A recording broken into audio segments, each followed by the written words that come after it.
Je me tourne à présent vers Sandrine Gomez. Bonjour Sandrine, pour la revue de presse française. Alors à la une, ce matin, le décryptage évidemment du premier débat de la primaire de la gauche. Oui, c'est presque l'unanimité dans la presse ce matin. Ce fut un débat sans grand éclat, sans relief, nous dit d'ailleurs ce matin Les Échos. Les candidats sont restés, nous dit ce journal, sur leur position sans tomber dans la polémique. Le ton est resté courtois, écrit ce journal économique. Résultat d'un débat sans passion. Résultat, c'est un débat donc sans passion et où il fut surtout question du bilan du quinquennat pour le Parisien. Aucun des candidats n'a donc crevé l'écran. Peut-on d'ailleurs parler de débat, poursuit ce journal, tant les candidats ont soigneusement cherché à s'éviter. Conclusion, vous le voyez ici en titre pour ce quotidien, c'est un premier tour de chauffe non décisif. La presse de droite, bien sûr, est très critique ce matin. Le Figaro, en une, titre sur un débat fastidieux pour une gauche à bout de souffle, un journal qui dénonce dans son édito des socialistes en état d'apesanteur pour qui le salut, je cite, viendra de la fameuse relance keynésienne. Or, je cite ce journal, les Français savent ce qu'il en est des vagabondages économiques des socialistes. Ils se traduisent à chaque fois par davantage d'impôts, de chômage et de précarité. Fin de citation. Bref, on imagine que les deux trublions de la gauche, que sont Jean-Luc Mélenchon et Emmanuel Macron, candidat à la présidentielle, mais qui n'ont pas souhaité participer à cette primaire. Ils ont certainement dû passer un bon moment derrière leur poste de télévision.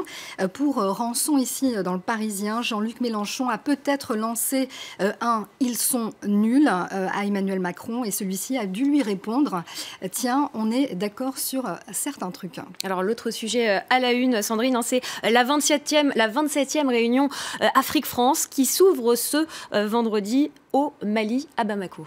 Oui, c'est un sommet où seront présents une trentaine de chefs d'État du continent. Et ce sommet sonne comme un bilan de la popularité de François Hollande en Afrique. Verdict pour Libération, la cote d'Hollande n'est plus au sommet. Il est loin le temps de l'opération Serval en 2013 qui avait permis de chasser les djihadistes du Nord Mali. François Hollande, nous dit le quotidien, comme beaucoup de ses prédécesseurs, avait promis de tourner la page de la France-Afrique, désormais ONI, avant de se soumettre à une incertaine réelle politique. Alors, que reproche-t-on vraiment à François Hollande ?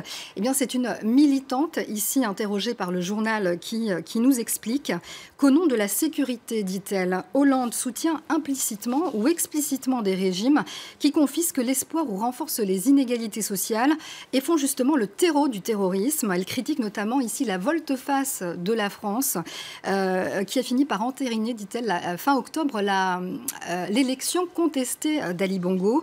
Du coup, eh bien, un contre-sommet sera organisé par des militants venus de tout le continent. Il aura lieu donc en marge de ce sommet. Et ce rendez-vous, c'est aussi, Claire, le rendez-vous, l'occasion de faire des affaires en Afrique, l'occasion pour les entreprises françaises. Le MEDEF débarque en force, écrit le quotidien économique Les Échos. Pas moins de 70 chefs d'entreprises, un tiers des grands groupes industriels français seront présents au forum économique qui est adossé au sommet. Objectif, selon Pierre Gattaz, le patron des patrons, eh bien, c'est de mener une contre-offensive sur un continent où les parts de marché sont souvent raflées par les Chinois, les Indiens ou encore les Saoudiens. Alors un autre sujet développé ce matin dans la presse française, c'est la crise de la grippe qui suscite la polémique et qui inquiète de plus en plus. Oui, c'est une polémique qui enfle autour de la gestion du gouvernement autour de cette épidémie de grippe. Et donc c'est le Parisien, vous le voyez aujourd'hui, qui révèle une hécatombe à la une, des révélations, chiffres à l'appui. Comme les services hospitaliers, ce sont aujourd'hui les pompes funèbres qui sont débordées. Le directeur d'un centre funéraire de Gap, par exemple, nous dit qu'en décembre, il y a eu 20% d'activité en plus. En janvier, c'est 30%. Résultat, il a dû rappeler des employés en vacances. Merci beaucoup, Sandrine. Voilà ce qu'il fallait retenir de la presse française ce matin.